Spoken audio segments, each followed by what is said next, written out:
Welcome to Scandal and Silk Tailies, where secrets unravel and the forbidden becomes irresistible. Don't forget to like, subscribe, and share your thoughts in the comments and keep up with our latest hot stories.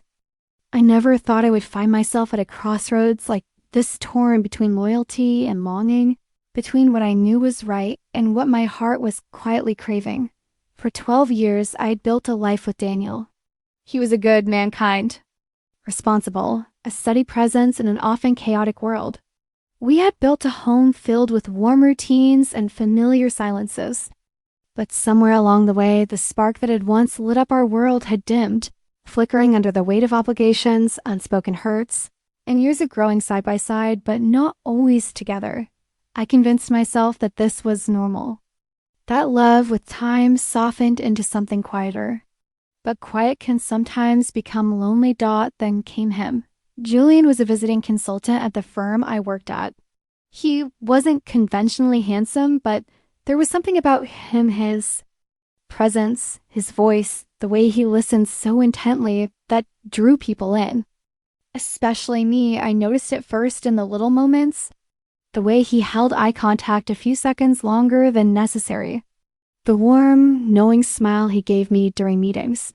How he remembered the smallest things I said, like how I liked my coffee. Or the book I was reading. At first, I resisted. I avoided him when I could, kept our interactions strictly professional. But emotions are tricky things. You can suppress them, delay them, but you can't always stop them from blooming. One late evening, we were the last two in the office, finishing up a presentation. Rain tapped lightly against the windows, and the city outside glowed in gold and blue. I stood to stretch, and Julian walked over, setting a cup of tea beside me.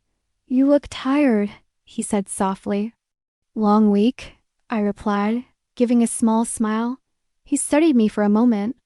"Do you ever stop taking care of everyone else and just let someone take care of you?"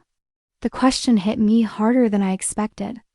Not because it was flirtatious, but because it was sincere.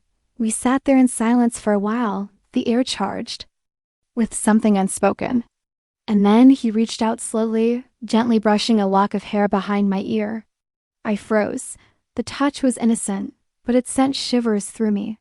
"I'm sorry," he whispered, as if reading my inner conflict. "I don't want to make your life more complicated." But it was already complicated.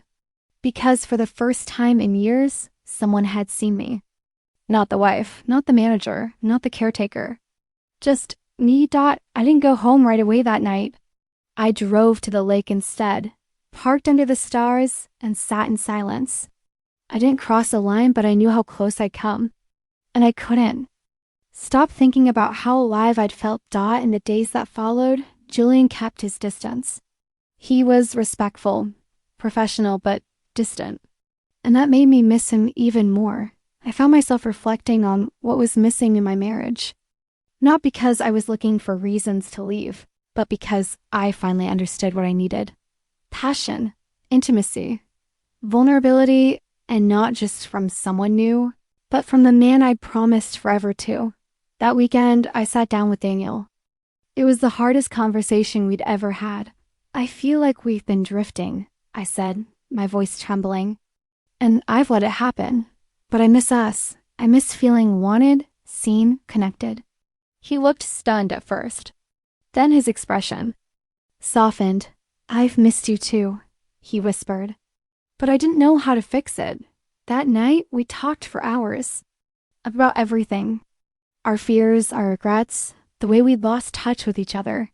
We cried. We held each other. And for the first time in a long time, we chose each other again, not out of routine, but out of love. I never acted on my feelings for Julian. But the allure he carried, the temptation he unknowingly offered, forced me to confront the parts of myself in my marriage that had been quietly breaking in a way. I was grateful, because he reminded me of something I'd forgotten. That passion doesn't always fade. Sometimes it just waits patiently for you to turn back and tend to it again. And that's exactly what Daniel and I did. In the weeks that followed that long, tearful conversation, Daniel and I found ourselves navigating unfamiliar terrain. It was strange, in a way, to rediscover someone I had once known better than anyone. But people change, and so had we. It was time to learn each other all over again. We started small. Saturday mornings became sacred slow breakfasts with fresh coffee, no phones, just music playing softly and sunlight pouring through the windows. We talked about silly things, about memories we'd almost forgotten, about dreams we used to share but had let fade quietly into the background. It wasn't always easy. There were moments where resentment flared unexpectedly. We'd both made mistakes, not just the obvious ones, but the kind that creep in silently over time. The kind you don't notice until you wake up and realize you're living beside a stranger. But for the first time in a long time, we were trying. One evening, as I stood at the sink rinsing dishes, Daniel came up behind me and wrapped his arms around my waist. I felt the warmth of his breath near my neck, and for a moment I didn't move. I just let myself feel. "You still take my breath away," he murmured. I turned, surprised. He kissed me slowly, gently, not rushed or expected, but with intention. It had been a long time since a kiss felt like that. Like a beginning. We made love that night not because we were supposed to, or to patch things up, but because we wanted to.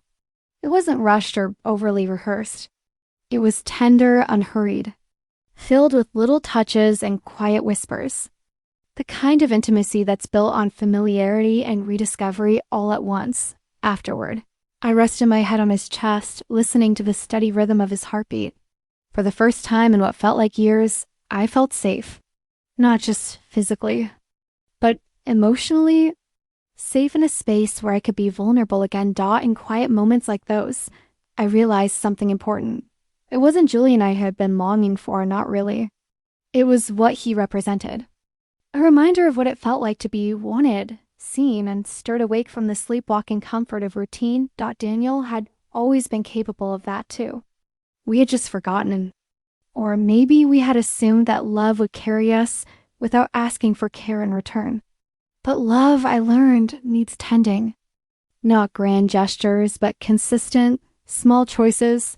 One evening, months later, I ran into Julian again unexpectedly in the atrium of a hotel where our firm was hosting a conference. He smiled when he saw me.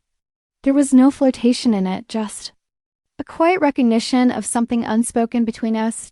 We exchanged a few words, polite, warm, and then he asked, with a trace of that familiar curiosity, "Did you find what you were looking for?" I smiled, this time without hesitation. "Yes," I said simply, but not in the way I expected. He nodded, his eyes kind. "I'm glad." And just like that, we said goodbye. I returned home that night to Daniel waiting for me on the couch, half asleep with a book in his lap. He looked up, smiled, and reached for my hand. Everything wasn't perfect. It never would be, but it was real. And every day we chose each other again, not because we had to, but because, even after all the heartache and temptation, love still lived here. And that was enough. The days that followed were quiet in a way that felt almost hollow. The kind of quiet that came not with peace, but with absence. The absence of what once was, and the lingering ache of what could no longer be. She moved through the house like a guest in her own life. Every corner whispered memories, every object bore the weight of moments now too painful to revisit. The coffee mugs still sat in the cabinet, the same ones they used to share on slow Sunday mornings. The hallway held the faintest scent of his cologne, and for some reason, she couldn't bring herself to wash the sheets. It wasn't just guilt that haunted her, it was grief. Grief for the version of herself she had been before everything unraveled.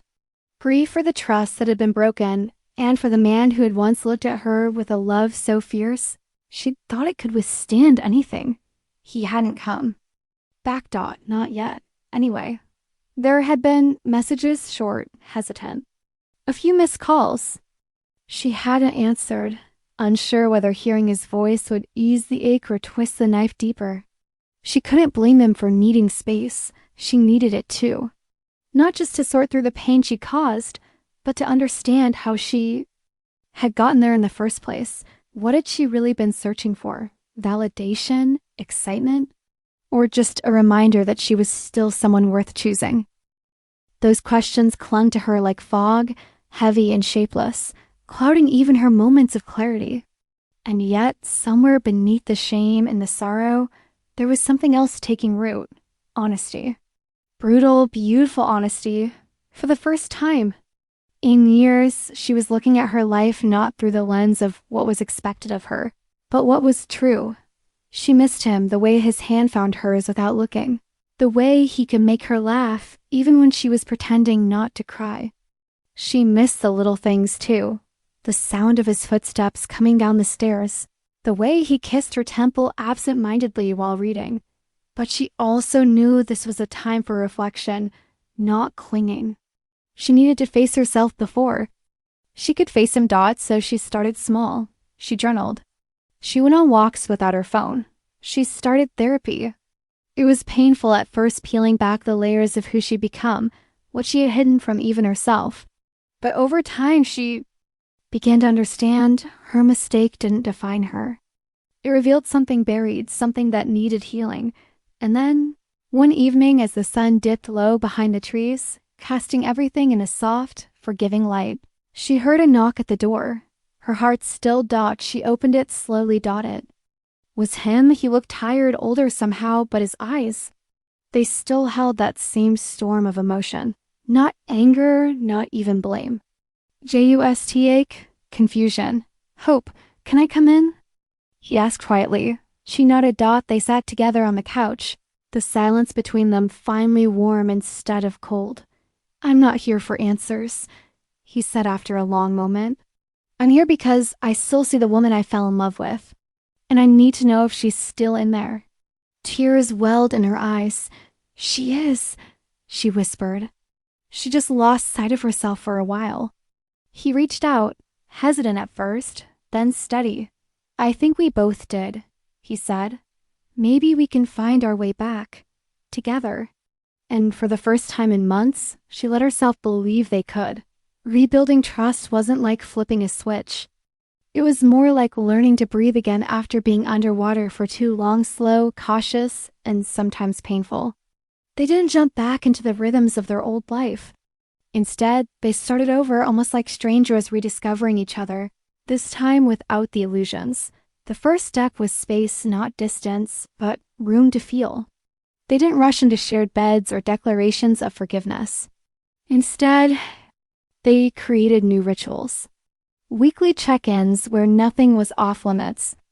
Early morning walks before the world fully woke, where they could speak without judgment or interruption. Some days they said everything. Others, they simply held hands in silence, letting time do the talking. She didn't try to erase the past. She acknowledged it. She shared what led her there, the slow erosion of her identity, the loneliness that had crept into their home like ivy, unnoticed until it was choking everything. Not to justify it, but to make sure he knew it wasn't about someone else. It was about what she had lost inside herself, and he listened. Not always easily. Some truths stung so sharply he had to look away, but he stayed. And that, she realized, meant more than any apology ever could in return. He began to open up too. About his own silences. About the times he felt he was losing, but didn't know how to stop it. About the weight he carried quietly, thinking it was what strength looked like. One evening, while folding laundry together, a chore so mundane, it almost felt sacred, he looked up at her and said, I don't want the perfect version of us. I want the honest one. She nodded, tears rising. That's all I can offer now. Just me as I am. There were setbacks. Of course there were. A forgotten phone call. A moment of defensiveness. A lingering shadow from the past. But each time, instead of retreating into anger or silence, they chose conversation. Sometimes painful. Always necessary. They also began therapy together, not as a fix, but as a framework. A space to speak what couldn't be said at home. It was hard at first, laying bare their fears in front of a stranger, but it taught them new ways to listen. to speak without hurting, to comfort without controlling. Small gestures made a difference.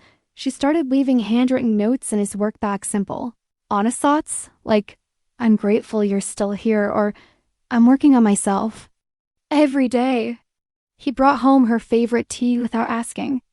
They both made the effort to show up not just physically, but emotionally.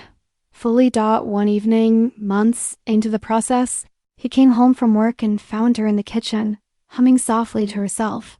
For a moment, he just stood there watching, the light catching her hair, the way she moved. Something old and familiar stirred in his chest, but this time tempered with something stronger, respect. He walked up behind her and wrapped his arms around her waist. She stilled, surprised, then leaned back into him with a soft, tentative sigh. "I think we're getting better," he whispered. She turned in his arms and looked up at him. "I think we are too," she said, voice steady. And in that simple, unremarkable moment, there was a shared truth between them. That love, real love, wasn't about never breaking. It was about finding the courage to rebuild. Months passed. The days were steadier, now less clouded by doubt, but still tinged with fragility. Trust was no longer just a goal. It had become a quiet practice between them. Yet in the quiet corners of her heart, something restless stirred, something she hadn't yet named. She didn't go looking for anyone. The new presence in her life arrived unexpectedly, as the most meaningful things often do. His name was Daniela, colleague from a creative workshop she had joined to reconnect with herself outside of home and marriage. He was warm, soft-spoken, and carried a calm energy that felt different from anything she had known before. At first, it was just conversation, shared ideas about art and writing, laughter over coffee breaks, the kind of camaraderie that was easy and safe. There was no spark, no intent, just two people talking.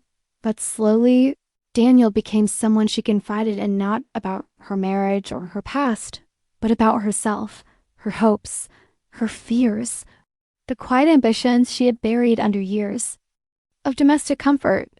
And for the first time in a long time, she felt seen in a different light, not as a wife trying to repair what had broken, but as a woman rediscovering who she was. He listened deeply, patiently.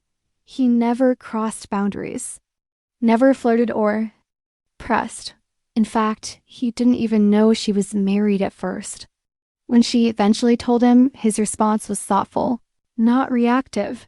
"I'm honored you trust me enough to share that," he said gently. "I'm not here to complicate your life. I just enjoy knowing you." And she believed him. At home, things were still tender. Her husband still recovering, still learning sense to change in her, and for once didn't question it with suspicion. Instead, he asked, "Are you happy? Truly?" The question gutted her. Not because she wasn't, but because she didn't know anymore what happiness looked like. Now that her identity had expanded beyond just marriage, she was changing. And to his credit, her husband let her. He supported her creative pursuits. He showed up to her reading event. He sat in the front row and smiled through every nervous moment. But they both knew something was quietly shifting. One afternoon, sitting on a park bench with Daniel after a class, she asked, "Do you ever feel like you've outgrown a version of yourself, but you still love the people tied to that version?" Daniel considered this carefully. "All the time. But I think love, real love, doesn't chain us to the past. It walks with us into who we're becoming." That night, she returned home and told her husband the truth, not about love, not about an affair, because there wasn't one, but about her heart, how it was changing, how she didn't want to hurt him again. But she also didn't want to keep pretending she wasn't evolving. It was the hardest conversation of their lives. He listened, quiet, calm, devastated, but mature. And when she cried, he held her hand. "I would rather you grow, even if that means growing without me," he said. They didn't split overnight. In fact, they didn't split at all, not right away. They simply paused, stepped back, gave each other room. They explored who they were without forcing answers. And in that space, a kind of peace settled. Daniel never replaced anyone. He wasn't the center of a whirlwind romance. He became a quiet companion, a patient witness to her transformation. Their connection remained respectful, built not on urgency, but on genuine care. If love was to happen again, it would be because it grew in the sunlight, not in the shadow of betrayal. And this time, she would choose it with open eyes and a healed heart. The months that followed were marked by quiet courage. She continued to live in the home she once shared entirely with her husband, though now they moved through it more like housemates than lovers. There was no animosity, just a delicate respect, an unspoken agreement that neither of them would rush the ending or force a new beginning. They were still tethered in a way by shared memories and the hard-earned empathy that only comes after heartbreak. Daniel remained in the background not as a temptation, but as a quiet space where she felt safe to explore herself. Their friendship deepened, rooted in gentleness and emotional honesty. They shared walks through the city, coffee on rainy afternoons, poetry and silence that didn't demand to be filled. One evening, she found herself sitting across from her husband at the dinner table, candles flickering, a soft piano playlist humming in the background. There was something nostalgic about it, yet peaceful too. Not painful, just real. He looked at her, his expression full of warmth and fatigue. "We've come far," he said. She nodded. "We have, and I love you for it." He smiled, but there was sadness in his eyes. "Do you think it's time we let each other go?" Her heart clenched, but she didn't flinch. "Yes," she whispered, "not because we failed, but because we outgrew what we were." They didn't cry. They held each other, the kind of embrace that says goodbye without bitterness. In that moment, she realized that true love sometimes means having the strength to let go, to wish the other well on a path that no longer aligns with your own. They parted amicably weeks later, with honesty, kindness, and a shared desire for each other's peace. Their marriage didn't end in ruins, it simply concluded, like a book that had told its story and now rested closed on the shelf. It wasn't long after that she saw Daniel again, not as an escape, but as a choice. They met for coffee at the same place they always did. She wore no mask, no pretense. Just herself, wiser, softer, and open. "I ended my marriage," she told him. Daniel didn't rush to respond. He simply reached across the table, took her hand, and said, "I'm here." No expectations, just us. Their love didn't erupt like wildfire. It grew slowly, rooted in shared values, mutual admiration, and respect for the journeys they had walked alone. He never tried to replace her past. He only offered to walk with her into the future, whatever shape that might take. And in time, she let him. Years later, she would look back on her life not with regret, but with clarity. She had made mistakes, yes, but she had also dared to grow, to tell the truth, to fight for joy when comfort would have been easier. She had learned that infidelity wasn't just about broken vows, but about unmet needs, unspoken fears, and the courage it takes to face oneself honestly. She learned that love is not always forever, but healing can be and in the arms of someone who saw her not as broken, but as becoming. She finally felt whole.